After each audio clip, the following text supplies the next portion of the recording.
Up guys, bakbak na naman tayo. Bali ngayon reviewin natin tong newer FOV boost lens na kinabit natin sa DJI Osmo Action 4. Re-reviewin natin kung nagustuhan ba natin, kung ano bang naging resulta nitong video na to.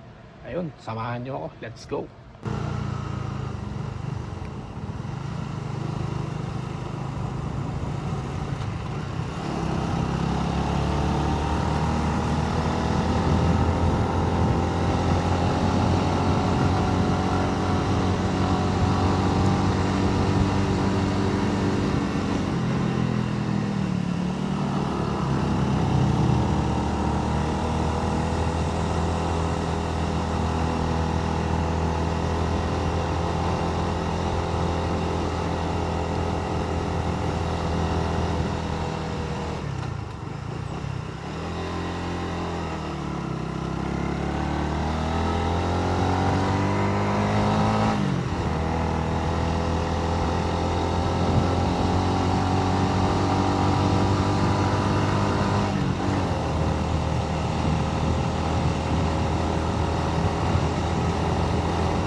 Ayun, direct na tayo sa final review natin. Nagustuhan natin yung lens na to kasi nga mas malaki na yung na-capture niya.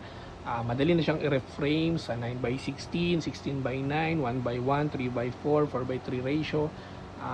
Kita niya lahat, halos nasa harap natin. Nakita rin natin yung motor, nandun pa rin.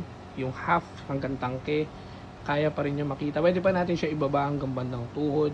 Kita yung handlebars, kitang-kita lahat. Para sa akin, matagal-tagal pa natin gagamitin to. So, approve tong lens na to. See you sa next video.